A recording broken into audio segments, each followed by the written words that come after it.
discussion in both places.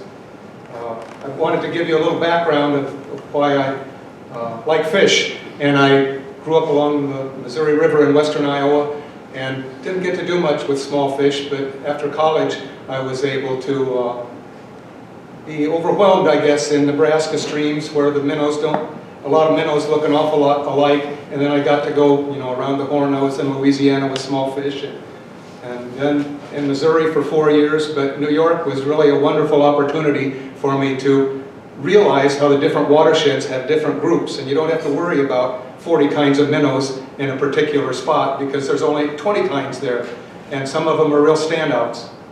So minnows are good, and I like to say if you get to know a fish by looking them in the eye. You think about their mouth, shapes of their jaw, and you really think about, if I was a fish like this, why would I have features like that? What is their advantage? Are they getting under rocks?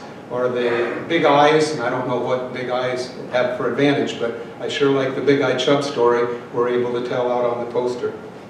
So I'm, excuse me? Right side button. Yep. Moving on. There's two purposes here. One about inventory, and I'm pretending that people in their career positions can transform into doing more stream work and more odd fish collecting. And I think that's about the recourse that has to happen in New York for us to know more about the minnows, because it is a good hobby for many people. And so I'm asking that members help with conservation of rare fish by providing records and engaging in conversations about their recovery efforts.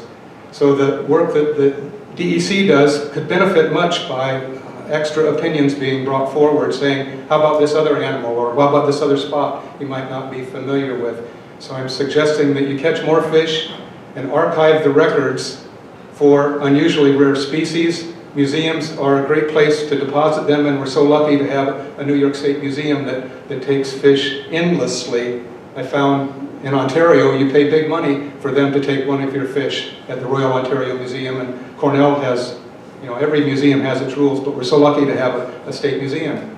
There's need for more biologists with special interests about fish, particularly these imperiled species, and you ask questions about the accessibility of records and reports on these. They're around, but they can be somewhat forgotten. And the second part, the conservation efforts, this will be the second part of my short talk here, that there can be more participation in the state wildlife grants planning. Every 10 years there's an update of it, and there's an opportunity for specialists like you folks to be part of that. It's a requirement of the federal government who moves the money out, and there's a process that will be soon being unraveled for that process this year. There should be interest in our group. If these folks can't show interest, there's not many people out there with a voice, certainly without the expertise here. And then there's the upcoming reclassification of New York's endangered and threatened species. That happens about every 15 or 20 years, or it's a long time in between, and there'll be recommendations from DEC for which species should be classified differently. There'll be an opportunity for public comment, and if there's new information, they'd like to consider that. And then for the imperiled species, as part of this inventory focus, you have to have a license to collect and possess. If you're in the Department of Environmental Conservation, you just have to be courteous to the other managers and to the rare fish unit to know what you're doing, but the licensing is much easier. And if you're a sportsman, you can use a seine with your sportsman license, and you can catch fish and expand your identification skills. The licenses that you need for endangered species are also important, and if you don't know what you're catching and it turns out to be a pug-nosed shiner, you haven't broken any rules until you do it intendedly.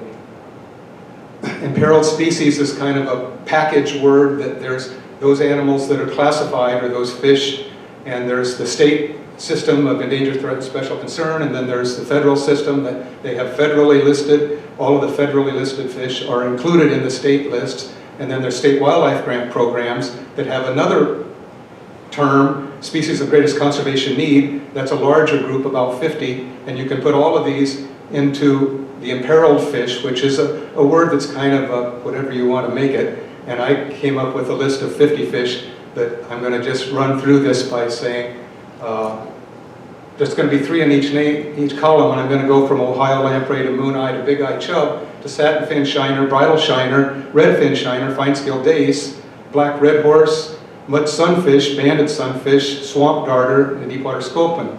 Those that have, I wish I could do that to song, but someday I think I'll try to get a hip-hop expert to help me get some of these names of waters in New York that are so compellingly challengeable. There's so many that start with O, but it would make a nice song, I think, sometime from the Otsego to Owasco and on it goes. So my list of fish has some that are extirpated, and I'll be showing you more about that later. Some of them are extirpated, but they have been stocked, so they might be out there being under development, the population that they might be reproducing soon. What do we have for an inventory of New York fishes? The historical statewide comprehensive surveys we're so fortunate to have that from the 1930s, which is in a really profound series of supplemental reports, and it's they just did a smash-up job back when most states didn't have surveys underway like this. And then C. Lovett Smith's book called Inland Fishes of New York had a 6-year survey period, and then I was able to be in on that next 7-year period where we went to mostly streams and covered many of the bases that Smith had covered that many years earlier. And then the last component I'd speak about is all of the DEC records that are comprehensive surveys as well, just done in spatterings of where the assignments are. All of these are compiled in the New York Fish Atlas. This atlas is published by the State Museum. It's free for download, and if you look on, as I like to say, page 7, the last line of the paragraph tells you how you can download the entire database of 500,000 records and create your own structured fish grouping. This was quite an undertaking and a tremendous accomplishment that all these records can be so available to people. And then Lisa has updated this through to 2018 for the imperiled fish. And I'd speak about the special basin surveys like were done along the St. Lawrence and completed with a report in 2010. We need more authenticated regional surveys. And then the small fish can be difficult to identify. How can you be sure that this silvery little fish is what you think it is? And the 3 that I have pictured are pretty similar. The sunshine makes a whole lot difference whether you see the scales or the underlying dark line. The mouth shapes are really important. The swallowtail is hardly ever there. The big eye hardly has a big eye, but it's got a nice barbel at the corner of its mouth. And Chris Driscoll can really attest to, you can really see it if you get some good sunlight on it. And then the bottom one, a comely shiner, is a little more of a challenge. It's also in lakes, like Seneca Lake has a population of this species, which is more in the southern part of the state.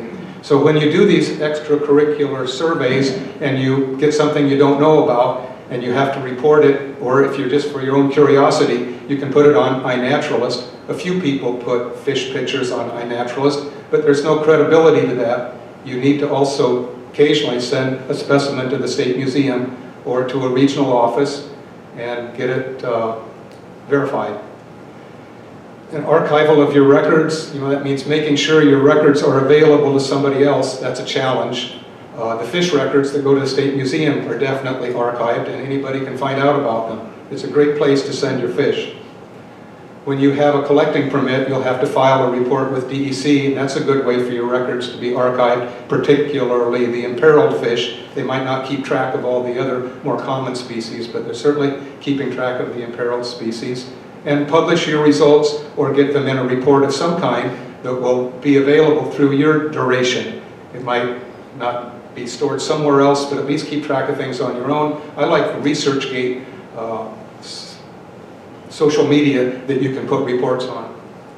Somebody might follow up and say, I'm suspicious that it might not be correct, but maybe you can take me there and I can get one that would go to the museum. Methods of collecting, need to consider all approaches that have been used in the past, whether it's a cast net or a seine. Everyone has a tendency in the fish collecting career positions where they use electricity.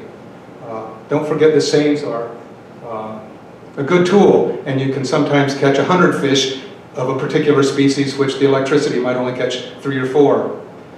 And then last, eDNA, that we're finding lots of studies at this conference where they use them to help us learn more about invasive species, but nobody's reporting about studies with imperiled species, and the technology's there. Where's the money? The money might come soon, but it's a wonderful tool for things like pirate perch that are low in numbers. So that brings me close to the end of the part one, and I think I'll be settled with just part one. So I asked the question, if there are no targeted surveys or no new gear innovations, so what? Where are we? Well, there'll be increasingly damaging or worsening voids in our regional surveys. Status assessments for imperiled species will be weakened, and the imaginative approaches for recovery actions will not be forthcoming. We really need to get more people collecting more fish and reporting on them in a responsible way. So I end this first part with an opinion and then a space for some questions, and then I might zip to the next 10 slides to get to the last summary statement. But the opinion that I state is conservation programs for rare fishes are approaching stagnation. However, there's optimism that the next period ahead will be drawing from some of the young and the old talent in this room. And to back up this opinion, I would need to go through the next set of slides just to show you where the rare fish program has advanced to. You should find that out on your own, to ask questions. And there's a rare fish meeting tomorrow afternoon. You'll find out some of those details. Now I'm going to just zip through about 5 slides because I don't know how to quickly get to the last one. But these other parts are about the losses, the gains, and the recovery programs. So here's the losses of about 9 fish, and here's the gains. Some tremendous gains in fish range in New York. The discoveries of buffalo fish in Lake Erie tribs, the spotted sucker and the spotted gar, and the restoration programs that have, some of them have continued for 5 to almost 25 years. And that's why I say there's some stagnation, that we need to move on to new things, and there needs to be some new ideas from new biologists. Other restoration programs by other governments, the Fish and Wildlife Service, USGS, have been behind some stocking programs for these other species, and we've made advances with monitoring and with habitat protection for the sturgeon species in the Hudson. We're celebrating the 50th year of the Endangered Species Act, and New York's Endangered Species Program wouldn't be here without the federal legislation of all those years ago. And then to my conclusion slide, the top half, saying reliable inventory must be maintained and improved by up-to-date surveys. Collaborators assisting in surveys must be part of a network, and professionals are needed to nurture this network and to ask questions and to get their new ideas. There has to be money, and there's not money until there's a commotion about it. And that's it. If I can get back. Thank you.